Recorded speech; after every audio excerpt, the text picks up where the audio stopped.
مجھے اپنے دل میں یاد کرتا، میں بھی اسے اپنے دل میں یاد کرتا ہوں۔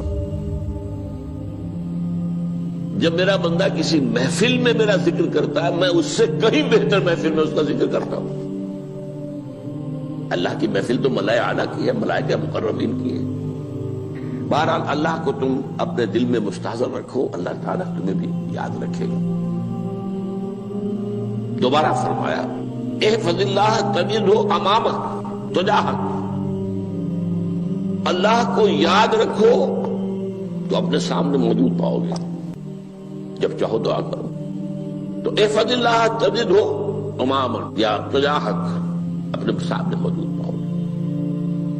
اذا سألت فاسأل اللہ، اب آ گیا وہ مرکزی مضمون۔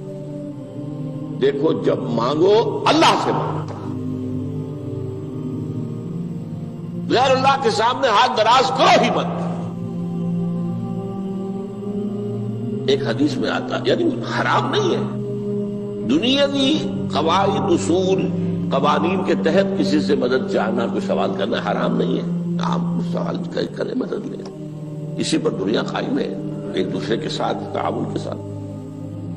لیکن اونچا مقام کیا ہے؟ کسی سے سوال مت کرو سوائے اللہ، یہاں تک کہ جوتے باندھنے کا تسمہ تمہیں درکار ہے تو بھی کسی سے مت مانگو، اللہ سے مانگو۔ کیا پتہ اللہ کس کے دل میں ڈال دے اور وہ آ کے تمہیں تسمہ پیش کر دے۔ ہوتا ہے ایسا، بس اوقات ہوتا ہے۔ جو اللہ کے ساتھ لو لگا کر رکھنے والے ہیں ان کے تو ایسے واقعات ہوتے ہیں کہ دل میں ایک بات آئی اور اس کے بعد وہی بات جو ہے وہ کوئی شخص آ گیا اور اس نے وہ بات پوری کر دی۔ کیونکہ لوگوں کے دل جو ہے وہ تو اللہ کے دو انگلیوں کے مابین جو چاہتا پھیر دیتا ہے۔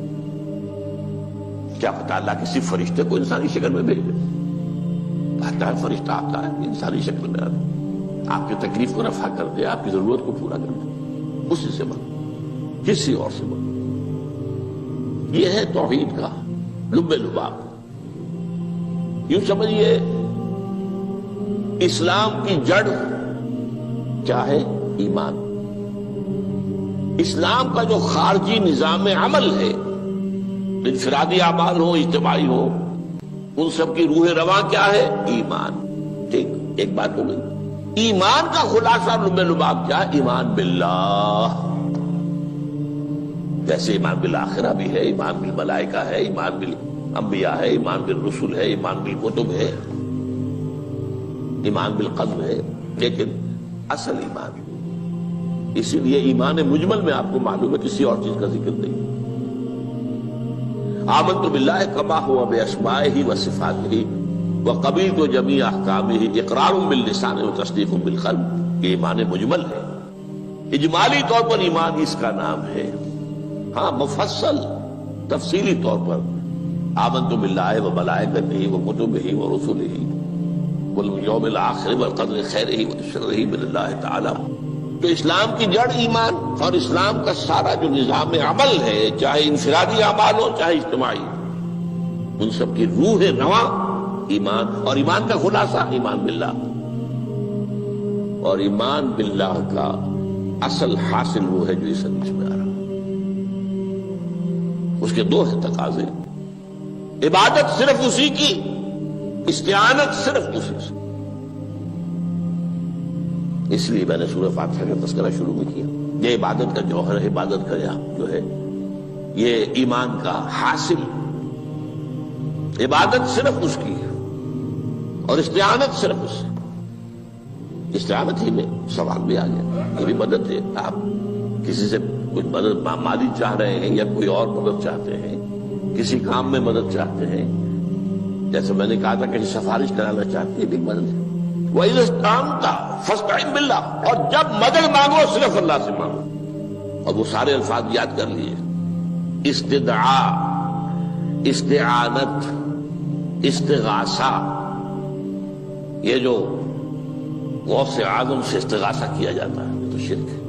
استغاثہ اللہ سے، دعائی اللہ کی، اس اعتبار سے استمداد، استعانت، استدعاء، استغاثہ، یہ سب اللہ سے، صرف اللہ سے۔ عبادت صرف اللہ، ایاک نعبد، اور استعانت صرف اللہ سے، مانگو صرف اللہ سے، مدد طلب کرو صرف اللہ سے۔ اور جان لو اگر تمام لوگ جمع ہو کر تمہیں کوئی فائدہ پہنچانا جائے نہیں پہنچا سکتے، الا بشیء قد كتب اللہ لک وان اجتمعوا على ان يضروك بشیء لم يضروك الا بشیء قد كتب اللہ علیک. اگر سب مل کر چاہے تمہیں کوئی نقصان پہنچا دے نہیں پہنچا سکتے مگر وہی کچھ جو اللہ نے تمہارے لیے لکھ دیا. اب بتائیے خوف کی جڑ کٹ جائے گی کہ نہیں؟ یہ جو ایمان جو ہے یہ خوف اور حزن دونوں سے نجات دلانے والی بات ہے. جو حقیقی مومن ہے وہ اللہ کا ولی ہے. حقیقی مومن وہ اللہ کا ولی ہے. اور الا ان اولیاء اللہ لا خوف علیہم ولا هم يحزنون. یہ اولیاء اللہ کو علیحدہ مخلوق نہیں ہے، کوئی ان کے سر پہ سینگ نہیں ہوتے، انسان ہی ہوتے ہیں. لیکن حقیقی معنی میں مومن ان اعتبارات سے جو آج ہم پڑھ رہے ہیں ایمان اس درجے کا پہنچ گیا تو اللہ کا ولی ہے. ان لوگوں کے لیے خوف کس بات کا ہوگا؟ کس سے خوف کروں؟ اس کے ہاتھ میں کچھ ہے ہی نہیں. اور اگر کچھ اللہ نے میرے لیے لکھ دیا وہ آ کر رہے گا، چاہے میں لاکھ گڑ گڑاؤں اس کے سامنے کہ مجھے چھوڑ دے. اگر اللہ نے لکھا وہ آئے وہ تو آئے، تو کاہے کو اس کے سامنے گڑ گڑانا، کاہے کو جمسائی کرنا اس کے سامنے. اور کسی کے ہاتھ میں کچھ ہے ہی نہیں، میرا خیر ہے ہی نہیں، کاہے کو خوشامد کروں اس کی. اور سنیے رفعت الاقلام. دیکھو نوجوان، قلمیں اٹھا لی گئی ہیں، وجفت الصحف، اور جو رجسٹر ہیں صحیفے ان کی سیاہی خشک ہو چکی ہے. یہ ہے وہ اللہ کا علم، اس میں ہر شے لکھ دی گئی ہے. اس کی قلم اٹھا لیے گئے. جیسے آپ کو معلوم ہے امتحان ہوتا تھا، 3 گھنٹے ختم ہو گئے، اسٹاپ رائٹنگ، بس اب قلم رک جانا چاہیے. وہ قلم تو تقدیر کا کاتب جو ہے وہ قلم اس کا اب اٹھا لیا گیا، اور جو صحیفے جن پر یہ لکھا گیا وہ خشک بھی ہو گئے. یہ تو روایت ہے جو امام ترمذی نے جس کو روایت کیا، یہ متن ان کا ہے جو ہم نے پڑھا ابھی، اور ان کا قول یہ ہے کہ یہ حدیث حسن صحیح ہے. لیکن یہی روایت اور انہی راوی سے عبداللہ ابن عباس سے رضی اللہ تعالیٰ عنہما اور بھی محدثین نے کی ہے. تو اس میں سے ایک اور متن جو ہے وہ یہاں پر امام نووی نے دے دیا ہے. احفظ اللہ تجدہ امامک، یہ تو پہلا وہ ٹکڑا تھا. وقت تو جاہک تھا، یہاں امامک ہے. امام مطلب ایک ہی ہے، اپنے سامنے پاؤ گے. اللہ کی حفاظت کرو، اللہ کو دل میں، اللہ کی یاد کو محفوظ رکھو، گویا کہ اللہ کو مستحضر رکھو. ذکر اللہ کے معنی کیا ہے؟ استحضار اللہ فی القلب، یہ ذکر اللہ ہے. جنہیں ہم ذکر سمجھ بیٹھے ہیں وہ ذکر کے ذریعے ہے. اقیم الصلاۃ لذکری، نماز قائم کرو میری یاد کے لیے. نماز ذریعہ ہے یاد کا. یہ علیحدہ بات ہے کہ آپ نے 17 رکعتیں بھی پڑھنی ہو عشاء کی اور یاد آپ کو آئی ہی نہیں کوئی. آپ تو ایک میکینیکل انداز میں جو ہے وہ اٹھک بیٹھک کر رہے ہیں اور آپ کی زبان سے کچھ بھی نکل رہا ہے، تو اس کا آپ کے شعور سے، دل کی گہرائی سے کوئی رابطہ ہے ہی نہیں. وہ ذکر تو نہیں ہوا. ہاں نماز فرض تھی وہ ادا ہو گئی، آپ کی ایک فرض ادا ہو گئی. تو جنہیں ہم نے ذکر سمجھا وہ ذرائع ذکر ہے. اللہ اللہ، سبحان اللہ سبحان اللہ زبان سے، یہ تاکہ اس کے نتیجے میں وہ ذکر حاصل ہو جائے. استحضار اللہ فی القلب، ذکر کے معنی ہے استحضار اللہ فی القلب. تعرف الی اللہ فی الرخاء. اور دیکھو کشادگی کے وقت میں تم اللہ کو یاد رکھو، اللہ کی طرف رجوع کیے رہو، بھول نہ جاؤ. وہ نہ ہو جو کبھی کہا تھا، بہادر شاہ ظفر کے اشعار میں سے بہت زور کا شعر ہے. ظفر آدمی اس کو نہ جانیے چاہے کتنا ہی ہو فام زکا، جسے عیش میں یاد خدا نہ رہی، جسے تیش میں خوف خدا نہ رہا. وہ ہے کشادگی کی حالت میں، جبکہ تمہارے لیے کشادگی ہے. اللہ کی طرف رجوع کیے رکھو. یعرف کا فی الشدہ، تو اللہ اپنی توجہ تم پر رکھے گا شدت کے وقت میں. جب تمہیں کوئی تکلیف ہے اس تکلیف کو تم پر آسان کر دے گا. تکلیف تو آنی ہے، جو لکھی ہوئی ہے وہ تو آئے گی. لیکن یہ کہ اللہ تعالیٰ اس کی شدت کو، ایک ہی چیز ہے جس کو ایک انسان بہت شدت کے ساتھ محسوس کر رہا ہے، دوسرا آدمی اتنا نہیں محسوس کر رہا ہے. احساس کا معاملہ ہوگا نا. وہ تو اصل میں اگر انسان کی نرز کٹی ہوئی ہے تو احساس ہوگا ہی نہیں، سرے سے نہیں ہوگا. تو اس اعتبار سے اللہ تعالیٰ تمہارے لیے وہ شدت کی کمی کر دے گا.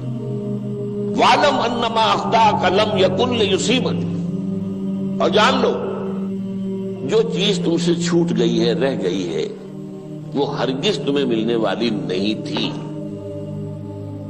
اب آپ نے کسی ملازمت کے لیے درخواست دی ہے، درخواستیں مانگی گئی ہیں، اپنی سی محنت کر لی، نہیں ملی ملازمت. اب آپ بیٹھے ہوئے افسوس میں، رنج میں، غم میں، فلاں نے یہ کر دیا، فلاں نے یہ کر دیا، وہ فلاں جو ہے بڑی تکڑی سفارش لے آیا تھا، فلاں نے رشوت دے دی. چھوڑو میاں اس کو، وہ تمہارے لیے نہیں تھی. کاہے کو اپنے ذہن کے اندر یہ کھچڑی پکا رہے ہو بیٹھے ہوئے؟ خواہ آپ شاید سوء ظن میں بھی مبتلا ہو رہے ہو، کسی نے نہ رشوت دی اور آپ سمجھتے ہو کہ رشوت دی ہے اس نے. یہ ساری چیزیں جو ساری سیئات ان کی جڑ کٹ جائے گی. وَاعْلَمْ أَنَّمَا أَخْطَأَكَ لَمْ يَكُنْ لِيُصِيبَكَ وَمَا أَصَابَكَ، اور جو چیز تم پر آ گئی لَمْ يَكُنْ لِيُخْطِئَكَ، ہو ہی نہیں سکتا تھا کہ وہ تم پر نہ. یہ کر لیتا تو ہو جاتا، شاید یہ کر لیتا، میں نے ٹیکا پہلے لگوا دیا ہوتا تو یہ بات نہ ہوتی. بھائی وہ جو ہونا تھا وہ ہونا تھا. اب یہ وہ چیز ہے جس سے انسان میں کیفیت پیدا ہوتی، تسلیم و رضا. ہم بھی تسلیم کی خو ڈالیں گے، بے نیازی تیری عادت ہی صحیح. اے اللہ جو تو نے چاہا مجھے قبول ہے. اسی لیے میں نے آپ کو آیتیں سنائی سورہ تغابن کی، ما اصاب من مصیبت الا باذن اللہ، کوئی مصیبت نہیں آتی مگر اللہ کے اذن سے. وَمَن یؤمن باللہ یہدی قلبہ، جو اللہ پر ایمان رکھتا ہو اللہ اس کے دل کو ہدایت دے دیتا ہے. ہدایت کس بات کی؟ تسلیم و رضا. سر دوستاں سلامت کہ تو خنجر آزمائی، نہ شبد نصیب دشمن کے شبد ہلاکت تیغت. اے اللہ تیری طرف سے ہے، مجھے قبول ہے، اور بظاہر مجھے تکلیف ہو رہی ہے لیکن یقیناً اس میں میرا کوئی خیر ہے. بیدک الخیر، تیرے ہاتھ میں تو خیر ہی خیر ہے جو بھی تیری طرف سے آئے. سر تسلیم خم ہے جو مزاج یاد میں. اور یہ مضمون جو ہے زیادہ بڑے پیمانے پر سورہ حدید میں آیا ہے.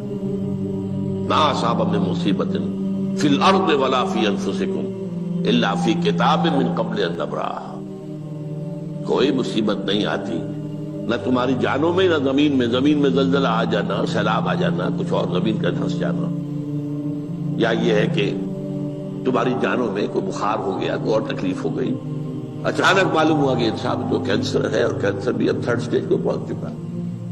لیکن جو بھی آیا ہے وہ اللہ کے علم کی کتاب میں پہلے سے لکھا ہوا ہے. فی کتاب من قبل ان نبرأها، یہ کتاب میں درج ہے اس سے پہلے کہ مجھے ظاہر کرے. اس کا نتیجہ کیا نکلنا چاہیے؟ لیکن لا تاسوا علی ما فاتکم ولا تفرحوا بما آتاکم، افسوس نہ کیا کرو جو تم سے جاتا رہے، چھوٹ جائے. کوئی عزیز فوت ہو گیا، کوئی موقع ہاتھ سے نکل گیا، ارے بھائی میں چوک گیا، بڑا موقع تھا، اب اس پر افسوس کر رہے ہیں. نہیں، جو چیز دیکھیں لا تاسوا علی ما فاتک ولا تفرحوا بما آتاک، جو اللہ تمہیں دے دے اس پر اتراؤ مت. وما اصابک لم یکن لیخطئک واعلم ان النصر مع الصبر، اور جان لو اللہ کی مدد صبر کے ساتھ آتی ہے. جو آئے اس کی طرف سے جھیلو. زبان پر کلمہ شکوہ اور شکایت نہ آئے، اللہ سے شکایت نہ آئے. تسلیم و رضا، جو تیری رضا ہے. تیری صحت ہمیں منظور ہے لیکن اس کو.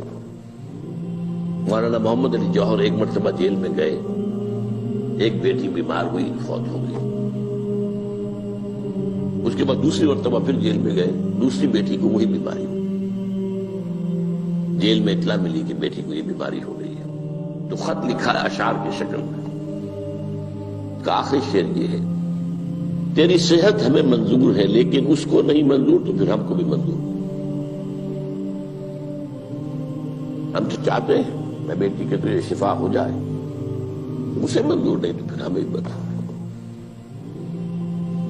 وَاعْلَمْ أَنَّ النَّصْرَ مَعَ الصَّبْرِ، وَأَنَّ الْفَرَجَ مَعَ الْكَرْبِ، فرج فراخی کھل جانا کسی چیز کا، یہ ہے کرب کے ساتھ، تکلیف کے ساتھ، تکلیف ہوتی ہے ساتھ۔ اللہ نے قانون بنایا ہے دنیا کا۔ اب آپ اندازہ کیجئے بچے کی ولادت میں ماں کو کتنی تکلیف اٹھانی پڑتی ہے۔ آج کل تو فیشن ہو گیا ہے، سیدھے سیدھے جاؤ آپریشن کراؤ تکلیف سے بچ جاؤ، لیکن یہ ہے کہ یہ بھی آپ کے علم میں ہوگا، وہ ساری تکلیف جیسے ہی بچے کو لا کر ماں کے برابر لٹایا ہے ساری تکلیف ختم، پھر جو راحت اس سے میسر آتی ہے۔ ان الفرج مع الکرب وان مع العسر یسرا، اسی لیے میں نے وہ آیتیں بھی پڑھی تھی، ان مع العسر یسرا ان مع العسر یسرا۔ اس دنیا میں یہ اللہ نے نظام بنایا ہے، سختیاں جھیلنی ہی ہوں گی۔ لقد خلقنا الانسان فی کبد، ہم نے انسان کو پیدا کیا ہے مشقت کے اندر، مشقت تو کرنی پڑے گی۔